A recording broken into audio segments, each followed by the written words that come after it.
Jean-Claude et Lisette se sont installés à Maalot il y a près de 30 ans en provenance d'Algérie. Et jamais ils n'ont vécu d'été semblable à celui de l'année dernière. À quelques kilomètres de la frontière libanaise, ils ont passé 33 longues journées sous le feu nourri des roquettes du Hezbollah. Tout ce que vous voyez que c'est signalé en rouge, ça veut dire que c'est les bombes qui sont tombées dans toute Maalot. Imaginez un petit peu combien de bombes nous avons reçues. Ouais, ça veut dire tout. Ça pouvait être toutes les 3 minutes, toutes les 4 minutes. Mais ce qu'il y avait de bien, il nous donnait un petit peu de repos. À partir de 6h, 7h, il arrêtait. Alors le soir, plus ou moins, on était un peu tranquille. Un court répit pour sortir enfin de l'abri. Là, nous sommes à l'entrée de l'abri.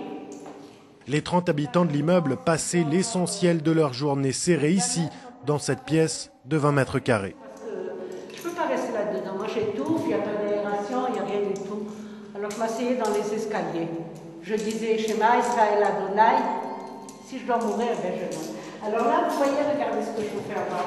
Regardez, monsieur le président de la République le confirme. Je pense qu'ils disent qu'il va y avoir une autre guerre. Alors, vous imaginez s'il y a une autre guerre, encore revivre ce qu'on a vécu. Je ne sais pas si quelqu'un pourrait vivre dans un truc comme ça. Je ne sais pas comment le gouvernement accepte que nous vivions. Même constat pour les abris publics de la ville de Maalot, où la nouvelle couche de peinture cache mal les conditions sanitaires déplorables et où les lits superposés ne peuvent accueillir que des enfants de moins de 5 ans. Cet abri est censé protéger 200 personnes aussi longtemps que nécessaire. Pour réhabiliter les abris, il faudrait beaucoup d'argent. C'est un projet national.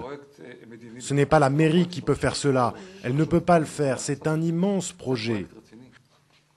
J'espère que les gens vont prendre conscience de cela. Mais je ne suis pas très optimiste. Et pour cause, le maire de la ville affirme n'avoir absolument rien reçu de l'État. Je suis très en colère. Et déjà, on a parlé très dur avec M. Olmert, avec tout l'État. J'espère maintenant qu'il va rentrer un ministre de Finances. On va commencer à avoir un peu d'argent, qu'on commence à faire des choses qu'on n'a pas fait plus qu'un an. Plus que de l'argent, les habitants de Maalot veulent en fait sentir un minimum de soutien des leurs en Israël.